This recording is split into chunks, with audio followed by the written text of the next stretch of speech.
J'ai vu des tonnes de startups se battre avec leurs prestataires ou leurs freelances. J'ai tout vu. Chantage, extorsion, serveurs effacés, vol de code source. Et des fondateurs complètement bloqués et forcés d'arrêter. Vous devez vous dire, mais il n'y a pas des lois pour protéger les deux côtés? En réalité, il y en a bien. Mais ce qui compte, c'est ce que vous mettez dans le contrat. Alors, si vous êtes une startup et que vous voulez déléguer les développements à un freelance ou une agence, écoutez cet épisode jusqu'au bout pour éviter les pires situations.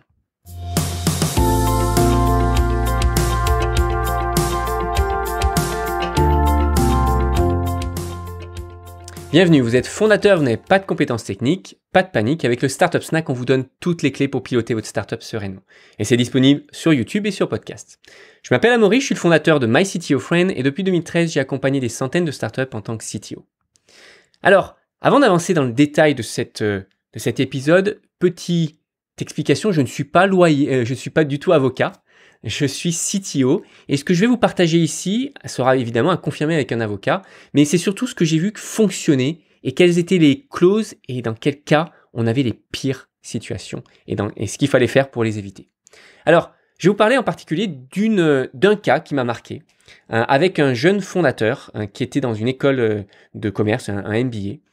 Alors ce jeune entrepreneur voulait développer une plateforme web avec un peu d'algorithme derrière, un peu compliqué, avec de l'IA, etc. Et il a décidé de travailler avec un de ses meilleurs amis en mode freelance, qui était évidemment un développeur. Alors, il était confiant, il avait tout, il avait un cahier des charges qu'il avait relativement bien détaillé, il a même fourni un ordinateur au développeur, et puis des paiements réguliers au fur et à mesure que le projet avançait. Alors, le développeur, lui, a avancé de son côté, il a vraiment fait un vrai focus sur l'algorithme derrière la plateforme, puis finalement, les développements, ils ont pris un temps infini jusqu'à ne jamais se terminer, en fait. Et donc, j'ai pas vraiment la totalité des détails, mais ce que je sais, c'est qu'un jour, le fondateur, il a dit stop. Et il a dit, maintenant, tu me donnes les codes sources, je récupère ce pourquoi j'ai payé, et puis on arrête là. Mais le développeur, il a refusé. Il a refusé en disant « Mais non, j'ai passé trop de temps. J'ai passé beaucoup plus de temps que ce que tu m'as réellement payé. J'ai besoin d'être plus payé pour les heures que j'ai passées. Sinon, les codes sources, ils m'appartiennent. » Alors, le fondateur n'a pas accepté le chantage et un petit peu en mode le parrain, il a pris deux de ses potes un peu costauds et il est directement allé à là où habitait le développeur et il a récupéré l'ordinateur de force. Heureusement, personne n'a été blessé. Mais c'est quand même une honte d'arriver à ce type de situation. Et malheureusement, ça arrive tout le temps, entre des prestataires, et pas que des freelances d'ailleurs, même avec des grandes entreprises, il y a tout le temps des conflits avec les startups. Alors vous allez me dire, mais c'est quoi la réelle raison? C'est quoi la root cause? C'est quoi vraiment le problème de fond finalement? Je vais vous dire, c'est tout simplement que vous êtes une startup. Désolé, vous avez une part de responsabilité là-dedans, mais je vais vous expliquer pourquoi. Alors, si maintenant, pour expliquer tout ça, on se met dans la peau d'un développeur, si on se met dans les baskets du développeur, qu'est-ce qu'il va faire le développeur? Il va chercher sur le web, qu'est-ce que je dois mettre dans un contrat freelance? Et il va trouver les trucs comme ceci. Ne jamais donner vos codes sources jusqu'à ce que vous ayez le paiement final de la totalité de la mission.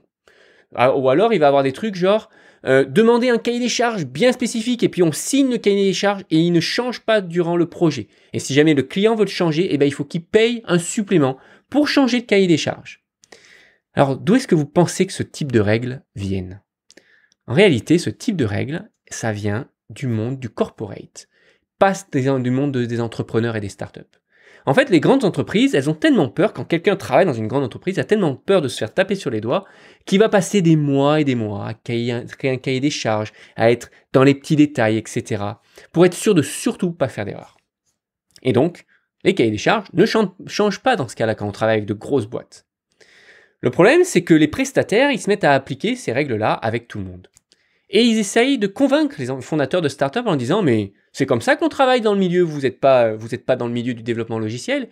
Moi, je travaille avec des centaines d'entreprises et c'est ce type de contrat-là qu'ils acceptent et c'est comme ça qu'on fonctionne. » Sauf que vous n'êtes pas comme n'importe quelle entreprise, vous êtes une startup. Ça veut dire quoi? Ça veut dire que quand on est une startup, tout peut changer à tout moment. Les priorités, les fonctionnalités. Si vous avez un retour client, par exemple, un client qui vous dit « Moi, je suis prêt à payer pour votre solution, mais il faut qu'il y ait telle fonctionnalité en plus. » Et on peut avancer. Évidemment, vous allez retourner voir votre développeur, vous allez dire non, on arrête ce qu'on avait prévu de faire la semaine prochaine, à la place, on développe cette fonctionnalité-là. Et c'est comme ça va fonctionner. Et c'est comme ça que votre prestataire doit accepter de travailler. S'il n'est pas prêt à faire cet effort-là, s'il n'est pas prêt à être flexible, dans ce cas-là, il ne peut pas travailler ni avec vous, ni avec aucune startup. Et votre contrat doit donc être adapté à ce type de situation. Donc, la première chose à faire avec un prestataire, c'est d'abord, avant même le contrat, c'est de s'entendre sur quelque chose. Et pour ça, il va falloir préparer une liste de toutes les fonctionnalités sur lesquelles vous voulez avancer, ou considérer avancer, vous avez envie d'avancer, et avec votre prestataire, il va falloir qu'il mette une estimation. Donc, ça peut être un simple tableau avec 3 colonnes, typiquement le nom de la fonctionnalité, le nombre de jours de développement nécessaires pour cette fonctionnalité, et évidemment, un coût attaché à chaque fonctionnalité. Et c'est comme ça qu'ensemble, vous allez pouvoir prioriser, peut-être éventuellement vous aider, et définir quel va être le premier lot sur lequel vous devez travailler. Et ensuite, on va avancer d'un petit lot à petit lot, voilà, petit pas à petit pas. Donc, la première chose à bien définir sur ce premier contrat, ça va être par exemple un lot type le login, le dashboard par exemple de l'utilisateur et juste une seule fonctionnalité par exemple. Mais en fait, cette liste de fonctionnalités détaillées peut peut-être inclure d'autres choses, comme par exemple des choses qui ne sont pas forcément une fonctionnalité. C'est quand même dur de dire, tiens, le premier lot, c'est la première fonctionnalité, parce qu'il y a beaucoup de choses à définir. Ça peut être par exemple définir la structure de la base de données, la première structure de la base de données. Ça peut être définir l'environnement de test, etc., etc. Peut-être un back-office où on va pouvoir lister les utilisateurs inscrits, commencer à avoir quelque chose de tangible que l'on puisse voir. Et ça peut être un élément qu'on va mettre dans cette liste. Donc c'est soit la fonctionnalité, soit quelque chose de tangible, de technique. Donc, première chose à s'entendre, c'est donc ce premier lot. Et ce premier lot ne doit certainement pas dépasser 20 à 30% ce que vous avez du produit que vous avez imaginé. Il faut que ce soit le plus petit produit, on parle souvent de MVP, le produit minimum viable, le plus petit produit possible. Donc, pour démarrer les développements avec votre prestataire, voici ce que vous devez mettre dans le contrat. En plus, évidemment, de ce qui est classique, du montant et des dates de livraison. En plus de ça, vous devez rajouter comme quoi le développeur, donc la société de service ou le freelance, doit utiliser votre propre dépôt de code source. Ça veut dire quoi? Ça veut dire que dès qu'il va travailler, la moindre ligne de code doit être posée sur votre serveur ou sur votre environnement. Si il a peur et il vous dit oui, mais dans ce cas-là, vous pouvez partir avec les codes sources et jamais me payer. C'est vrai, factuellement parlant. Donc c'est pour ça qu'il faut mettre en place des paiements réguliers le plus fréquemment possible pour que tout le monde soit sécurisé. Ça vous sécurise, vous, parce que dès que vous allez payer quelque chose, vous savez que vous avez accès. Et lui, il est payé au fur et à mesure du projet, au fur et à mesure qu'il avance, au fur et à mesure du pourcentage. Par exemple, s'il fait 20% du projet, il est logique qu'il soit payé pour 20% de ce projet-là. Pareil, 50% du projet terminé, il est logique qu'il soit payé pour 50%. Et vous pouvez comme ça faire tout un tas d'échelles, même tous les 10% s'il faut, pour que tout le monde soit rassuré et qu'on ait une relation qui soit saine, jusqu'à ce qu'on atteigne 100%. Les pires des situations, c'est quand le prestataire demande 30%, puis ensuite 100%. Parce qu'il y a un tel gap entre les deux, c'est dans ce type de situation-là que souvent les conflits arrivent. Et c'est la même chose qui se passe d'ailleurs quand on construit une maison avec un maître d'œuvre, avec un constructeur. On va chercher à payer de manière au fur et à mesure des développements, au fur et à mesure qu'on construit la maison, on va chercher à payer parce qu'il est terminé. Alors, on va avoir souvent des prestataires qui vont arriver et vous dire oui, mais non, moi je démarre que si on a 20 ou 30% ou 33% d'acompte au démarrage. C'est logique, c'est, on va dire, dans les règles de l'art, et il ne faut pas forcément en avoir peur. Et en fait, vous pouvez y aller, vous pouvez payer cet acompte-là parce que c'est classique. Déjà, ça montre que vous êtes aussi de bonne foi, que le prestataire peut avoir confiance en vous. Et de toute façon, les difficultés ne seront pas sur ces 20 ou 30 premiers pourcents. Ça se passe généralement bien. C'est justement après les 50 ou 60%, quand on commence à avoir un petit doute, de se demander est-ce que oui ou non mon prestataire va réussir à développer ma plateforme, développer mon logiciel. C'est à ce moment-là que les difficultés vont arriver. Donc, règle numéro 2, le développeur, le prestataire doit absolument accepter de changer les plans. Évidemment, s'il a commencé à développer quelque chose, vous ne pouvez pas exiger de lui qu'il le recommence. Vous pouvez changer peut-être 3 couleurs, il va être à un moment donné un minimum flexible, mais s'il a commencé à développer quelque chose, vous vous êtes engagé à le payer pour ce qu'il a commencé à développer. Non, on va parler des fonctionnalités qui n'ont pas été encore lancées, sur lesquelles il n'a pas encore travaillé. Et c'est pour ça qu'il est important, semaine après semaine, de décider qu'est-ce que l'on fait la semaine suivante. On va parler de sprint quand on parle de méthodes agiles, et c'est comme ça qu'on construit une startup. Et c'est comme ça que votre prestataire doit absolument travailler, accepter de travailler. semaine après semaine, on réadapte le plan et on change les priorités en fonction de ce que le business nous guide, nous dit. Une autre règle que je vous suggère fortement, très fortement, c'est de permettre aux deux parties de pouvoir arrêter le contrat quasiment sans restriction. Alors, vous allez me dire, ok, mais c'est complètement fou comme réflexion, on ne peut pas mettre ce type de contrat. Alors, essayons un peu d'analyser les choses de manière un peu plus précise. Déjà, personnellement, je ne crois pas qu'on puisse obtenir quoi que ce soit par la force. Et vu l'exemple que je vous ai donné, ce n'est pas pour moi la bonne manière. Donc, si votre prestataire ne peut pas finir les développements, c'est qu'il va y avoir à un moment donné une raison. Donc, à ce moment-là, vous devriez être payé juste pour ce qu'il a fait en termes de pourcentage du projet ou du deal qui a été convenu, et le reste, après, vous pouvez continuer avec quelqu'un d'autre. À mon avis, si votre prestataire n'a pas réussi à le faire, ça ne sert à rien d'avoir un contrat pour le forcer à le faire. Vous pourriez continuer pendant des années avec des poursuites judiciaires, etc. Au mieux, vous allez obtenir un remboursement, mais vous allez avoir perdu des années, vous serez de toute façon out of business, vous n'allez jamais réussir à obtenir quoi que ce soit. Si votre prestataire n'a pas la capacité technique et en ressources de réaliser ce pourquoi à un moment donné vous pensiez qu'il puisse, réaliser, vous n'allez jamais réussir à le faire.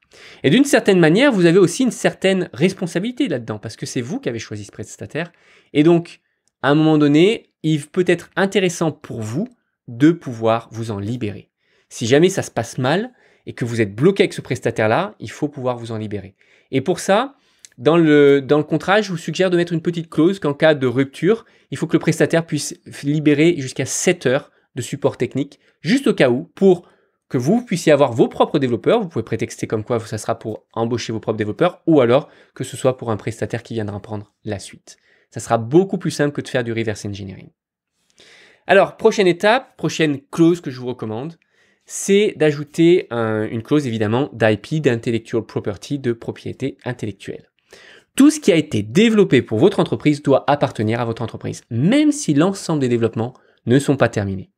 Ce qui veut dire que si votre prestataire a travaillé par exemple 20 jours, il a potentiellement développé 20% ou 30% du produit qu'il avait ou du deal que vous aviez convenu, vous devez le payer pour 20 ou 30% du deal qui a été convenu. C'est tout. Pas en proportion des jours, pas par jour, mais bien en proportion de ce qu'il a été factuellement réalisé. Et à ce moment-là, la propriété intellectuelle de tout ce qui a été réalisé vous appartient, même si l'ensemble du projet n'a pas été terminé. Et la dernière clause que je vous recommande très fortement, c'est d'ajouter une clause de non-concurrence.